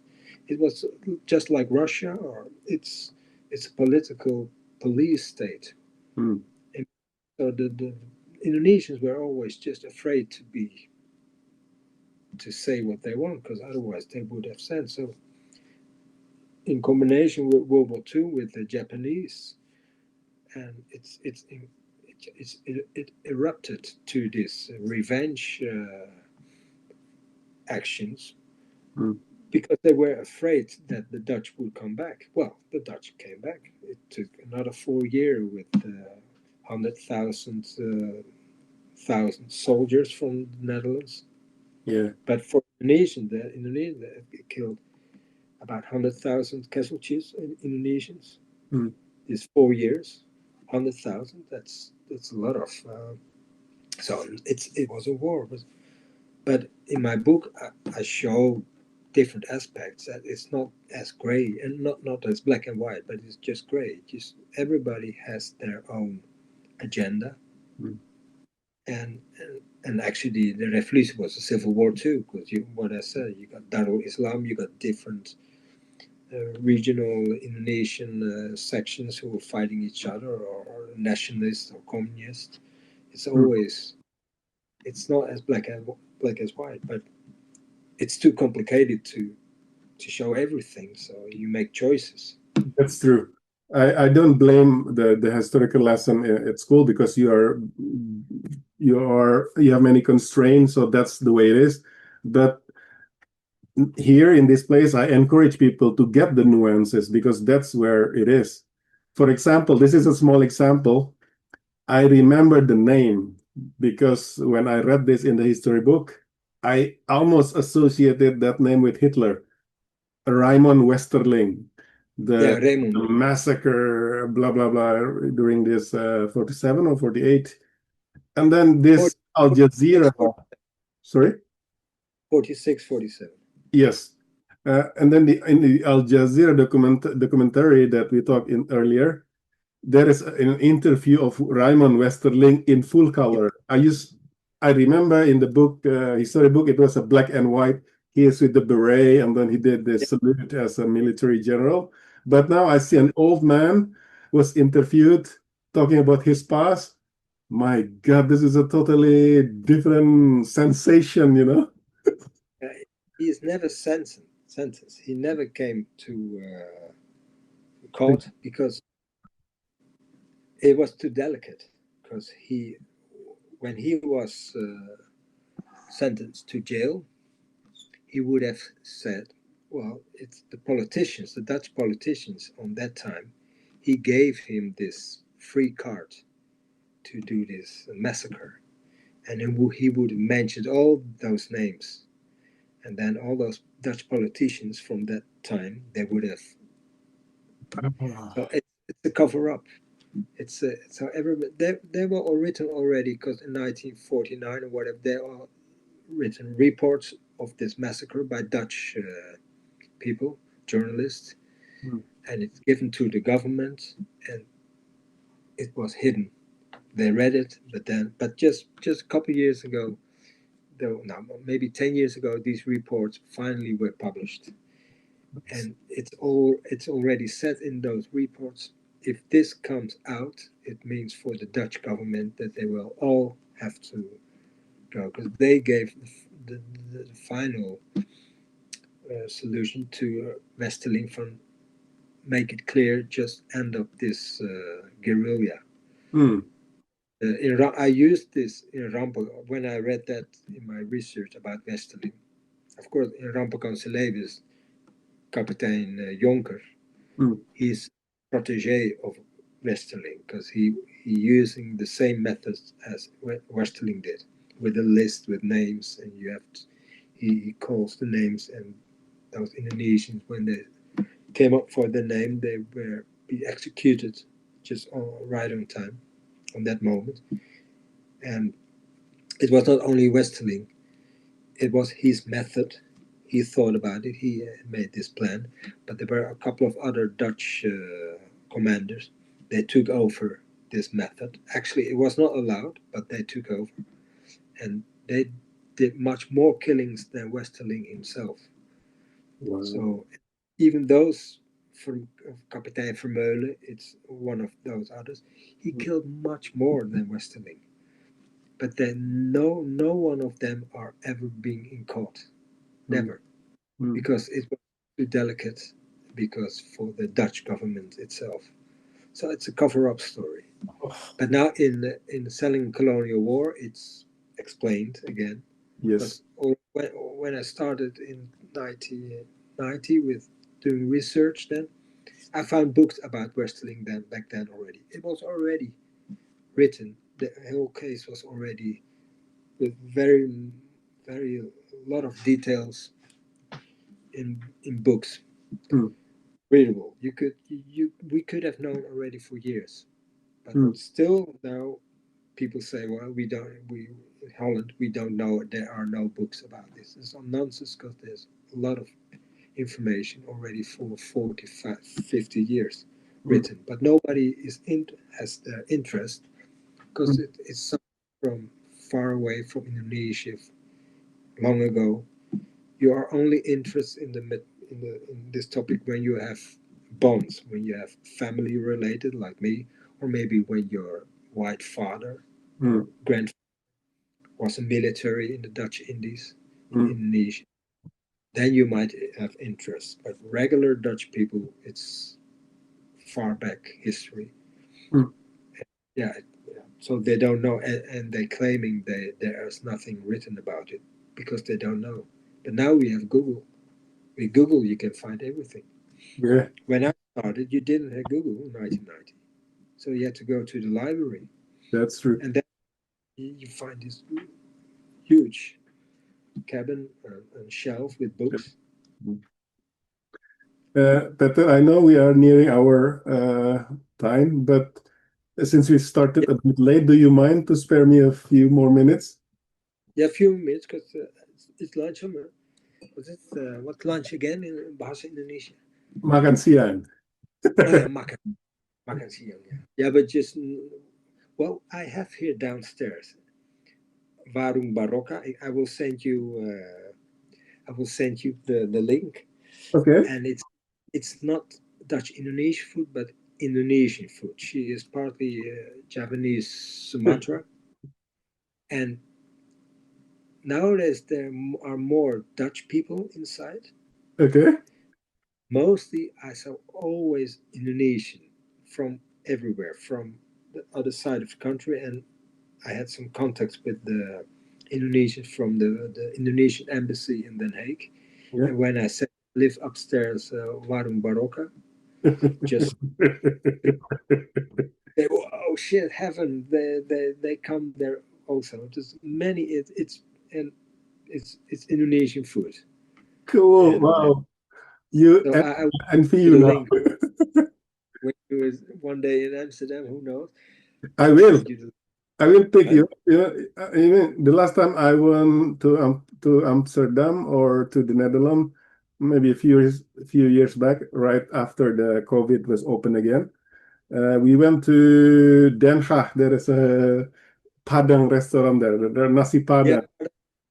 What's the name? Padang Lapek? Was it What did he say? Yeah, maybe there is Padang Lapek? Lapau. Yeah. Let's see. That when I'm in Indonesia, I always go to. How can I find it? I always go to Jakarta to Garuda In Padang Cikini. restaurant. In Cikini, yes. Yeah, Cikini. I was in Cikini, but I will go. I'm always at the Jalan Wahid Hashim. Oh, Wahid Hashim. Okay. Yeah. There on the corner, that's my when in Indonesia. The straight thing. First thing what I do is straight. I go to restaurant Garuda Padang and restaurant. Padang Lapek in The Hague. Hmm. The way it tasted a bit like them, so I Yeah. will go tomorrow to The Hague again. So I will go. As I Yeah, remember, it was authentic. but yeah. And I'm from Padang. My family is from Padang, so I know what rendang, homemade rendang that is made by my mom or my grandmother. The, I've the best rendang I've eaten was in Bukit Tinggi. ooh, in the source, Huh? right in the source. It In was Padang. very spicy. Very. I can't handle spicy food. This was very spicy, but the taste was so so many tastes. Yeah, it was in 2005 when I was there. The only time in Sumatra at Bukit Tinggi at Padang. Just for 4 weeks we spent there. We were there during Padang. We were there during Katrina. Ah, Storm. That's Katrina. okay. That's 20 years ago. Katrina Right? in the hurricane. Yes. Okay. Yeah, the hurricane. We were in Padang then, my wife and I, and that's 20 years ago. It was in the end of August, right? So I was there 20 years ago. Wow. But what's your question? Yeah, the part, the syllabus, the Sulawesi part. This is what a coincidence or not. Just the previous episode, I was talking with an author from Makassar, and he Yeah, wrote a book about this witch doctor that you portrayed here, Sandro. yeah, And the witch doctor, which is a she-male, or they say it's actually the fifth gender. It's not male, it's not feminine, masculine, or masculine, feminine, but it is no gender thing, which becomes the religious leader next to the king. And yes, the coincidence is it's uncanny for me because you are also portraying here where Babu Nini is actually with the Sandro, with the witch yeah. doctor. Do you also research this part? I I I I read a novel from a Dutch writer who lived and born in the Dutch Indies back then, and he wrote a book about I don't have it here, about Makassar, the Buginese in South Sulawesi, Hmm. and then he mentioned a story about the Sandro or the Bisu. It was called Bisu Bisu, as well. Puang Matoa, Bisu, yes. Yeah, so I was intrigued by this figure because in a way it's not feminine, it's not a she-man or a he-man or anyway. I thought, well, no, I don't know what I don't remember because it's already 20 years ago when I wrote this. I mean, I started writing Rampokan Hmm. in in Indonesia, on Bali, on the boat from Lombok to Bali. I started writing storylines about Rampokan in 1997. So it's a while ago already. So I do know I came with this Sandro because of this novel, or a book about Makassar, and I think a story it grows. So when I start with the Sandro, I didn't know what would happen with him, and so now at Celebes you will find out that Nini Hmm. and he replaced himself for Nini so he could escape because the soldiers they were looking for him. Hmm. For the Dutch troops are looking for him because he's a source of resistance from the mountains. So there's this troop with Frits Jonker and with Chris Jonker, the captain, Hmm. who are chasing the Sandro, but he's unknown. He's a mythical figure, Yep. and he has problems with walk, and he's a bit ill, and that's based on what's his general from the TNI. What's his name again? The Jalan Sudirman. Yeah, General Sudirman. General General Sudirman. Sudirman. Yeah, he is based also on Oh, General Sudirman. wow. I didn't pick that up. Wow. Okay. Yeah, Sudirman was also he had TBC. He was Yeah, ill, right? he has So only he was one lung yeah that is functioning. yeah. So he was always carried by his troops on this how you call it this Pandu. battle. Yeah. So I thought about the Sandro. Yeah, 'cause he's a mythical figure, but I make him in a way vulnerable too. So Yeah. that leads to General Suleiman in a way, and that's you see him also. He cannot walk, but he had this stick or crook. But then finally, the end of the story is that he escapes, and then the soldiers they think they find the Sandro, but he's or she is dead. But Mm. it's Nini herself.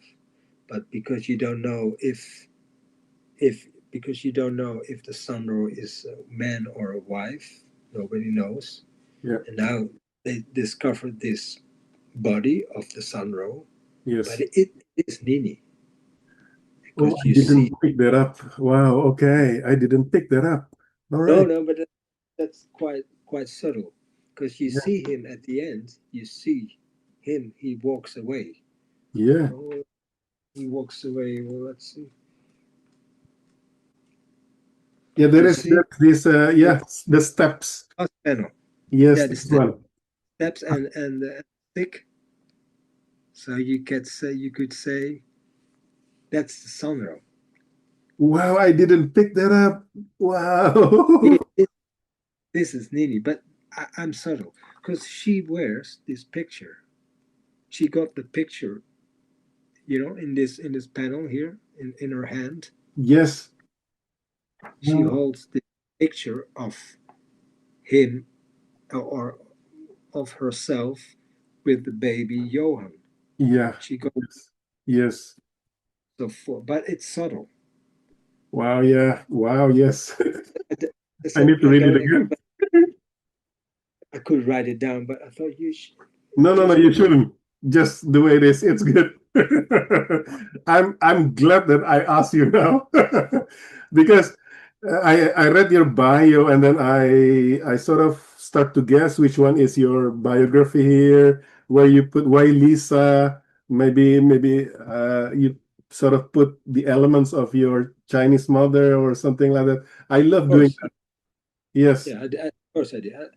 Names like Lisa, she was an ex-girlfriend of mine a Okay. couple of years before, so I used her name. I used other names from family, or it turned out my grandfather, his second name was Johan. Mm, My grandfather, who was beheaded by the Japanese, he called Henry Knevel, right. but different spelled than Knevel in my book. Okay. And he came from Ternate. My grandmother, they came from Ternate. Ong. I used the name Ong of my grandmother.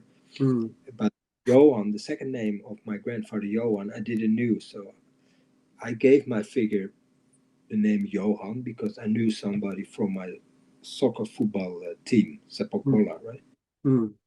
Called Johan. So I called my protege Johan as well. And later I found out my grandfather, his second name was Johan as well. My grandfather, his name was Henry Johan Knevel, and my protege is Johan Knevel. But that's an accident. I didn't know. Yeah, Knevel not, of course. That's by purpose, but different spelled. Yeah. But of course, there are personal things in the book. But this bombardment, what I told you about my mother, she had to hide for 4 days underneath the bed. It starts with Rampokan. You see the Makassar, the first page of Rampokan chapter. It starts with this bombardment. It starts with this. Yeah, and then you see, and then the second page, you see then The third page, yes. yeah, 83. 82 and 83. Then it starts. So that's the story of my mother, and now they are hiding underneath a table. Oh, Lisa is there when she revealed that she had the kids. No, no, no, no, no. Yeah. Because this is a flashback. Yeah, yeah, I get This it. this is already in 1950. Because Rampokan Java it stops at 1946 or 47. I don't remember. And then Rampokan Celebes starts actually in 1950 during this Mm, bombardment, and then it goes back to where Johan left in 46. Then it goes back to 1946. So actually, it is Rampokan Celebes. It starts in 1950, mm. but and it ends also in 1950 when they go back. Well, when they go to Holland with the boat. Yeah, the epilogue is You know, Yeah, the breaking hearts, the breaking up story I mentioned again. That's kind of well, heartbreaking. yeah, well, that's the boat. My mother was on this boat, Wilmreis. And I remember she told me always about the swimming pool that she was swimming in the. So that's why I used the swimming pool as that she's around the swimming pool with her friends. Yeah, and then this gossiping women judging her. That's yeah, that's maybe the actual story begins for her. Yeah, and I had a plan to follow them, this Lisa and Chris Jonker in the Netherlands. After this, as a follow up, a new story, but I I didn't came to any proper script because I became a father myself, and then suddenly there was so much to do, so I couldn't focus. And then a year later, a Dutch writer, Adriaan van Dis, he asked me to make a graphic novel of one of his, an adaptation of one of his novels about a family from the Dutch Indies who went to the Netherlands for their living. So it's already a novel. And then I made that. I made the book. He's my adaptation of his novel, and that's actually kind of story I would have told with Lisa and Chris Jonker, how they end up in the Netherlands. And I used even for that story, this adaptation of this novel, I used also stories from my mother's. Mm, That nothing got to do with the story of this writer, but I used it as well. And a strange thing, this writer, he's born in the Netherlands, but his sisters, sisters, they grew up and born in the Dutch Indies, and their father was Indonesian Ambonese, mm, yeah, Ambonese, Indo-Ambonese man from the colonial army, and he was beheaded by the Japanese too. mm, So my mother, she is also part with of a widow with the mother of a widow with two sisters, so three girls. My mm, mother and mm, a beheaded father. And this writer has to say his half sister also three sisters and a beheaded father. But mm, his father was another was somebody else. His mother met in a refugee camp after World War II on Sumatra. He met another man, and that's the writer is the product of this relation. But so Rampokan, it ends in this boat. mm, This we say that this when they left Indonesia, independent Indonesia, to the Netherlands, mm, and then it starts again with this adaptation of this novel from the writer. And Gramedia, they were willing to publish it to Indonesia. Back then, they decided no, it's too much a Dutch story because it's in the Netherlands. So they said, well, it's maybe too Dutch. It's not interesting enough for the Indonesian reader. yeah, As you said, when you read Rampokan, for you, it's the first time you're reading a comic that is related to your youth. I mean, buildings and everything. mm, So for Gramedia, that's important. I think that how to sell books. yeah, It's Tintin it sells, Asterix it sells, of mm, course. Rampokan is that's yeah for it's something more easy for Indonesians than maybe my follow up because it may be too Dutch as they said. yeah. But you pick my interest now. Huh? I will Yeah, follow. If there is anything there's English, just let me know. no, there's only a French edition, and I'll show you. In the Dutch.